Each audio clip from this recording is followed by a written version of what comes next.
Ladies and gentlemen, the arrival of our new local chief executive, Honorable Mayor Francisco Isko Moreno Domagoso.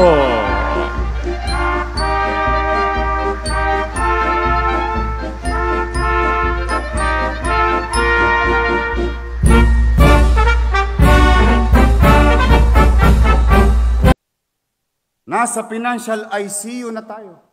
And I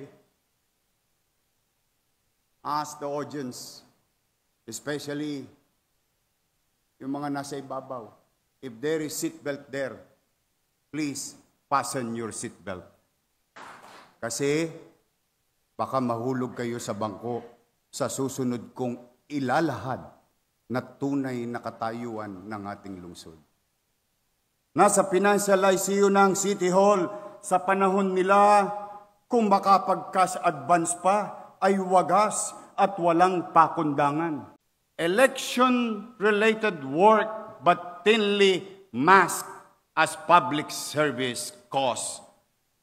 Cash advances by the special disbursement officers ballooning to 3.8 billion pesos.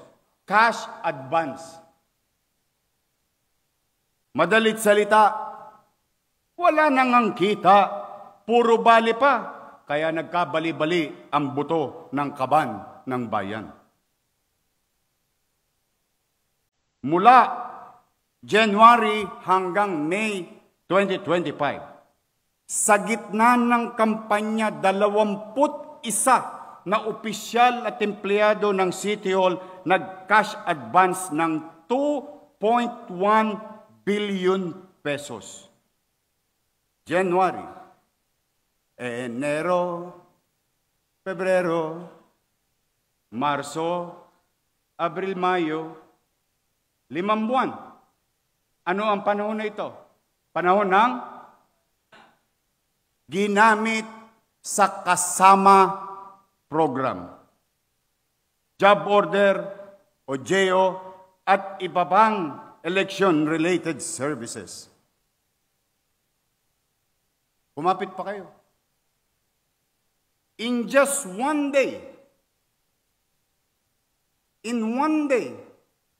they authorize one person to draw 3 checks in one day. Kaya siguro may bolt sa opisina ko. Isang tao lang. Isang araw lang, May 9, 3 days before election, pinag-cash advance ng 132 million pesos. Ayan po siya.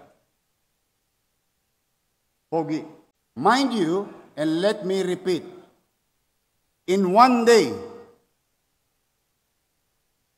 132 million pesos. Ang pangalan po niya, Jonathan Garso.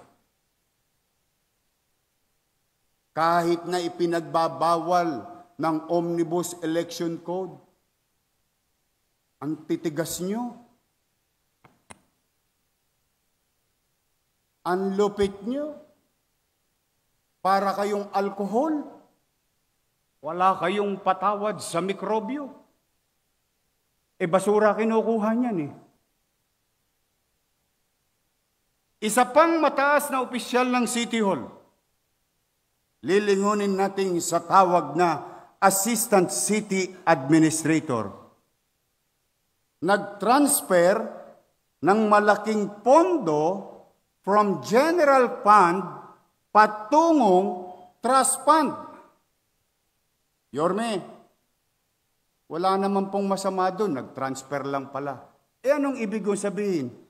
Gumastos ng 683 million sa trust fund at bawat hindi tama, hindi otorisado.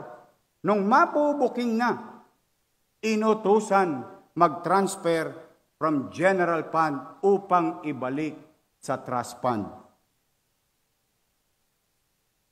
Ang pera, 683 83 million pesos. Ayan po siya.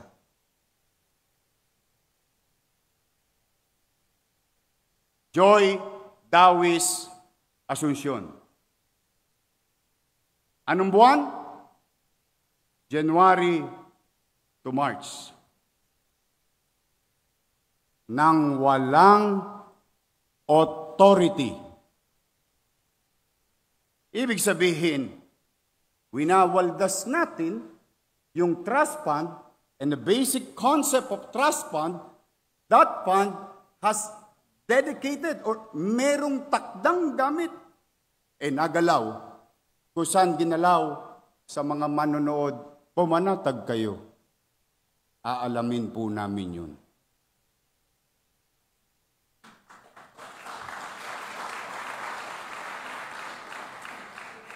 Sa kasagsagan ng eleksyon, isang empleyado ng City Hall, ang pangalan Fernan Bermejo, nag-cash advance ng 641 million pesos, Councilor Jong Isip. Kasi baka nagtataka kayo, bakit walang pambayad sa 10.2 billion? Service render, product receive, product use, and so on and so on. Nasaan ang pera? Unti-unti ko nang ipinamumulat sa inyo kung nasaan ang cash. Ayan po siya. Kung kanina, si Joy Dawis, first honor. Ito po, magna cum laude. Ang susunod, ang summa cum laude. Attorney Marlon Lacson. Amounting to 1.1 billion pesos.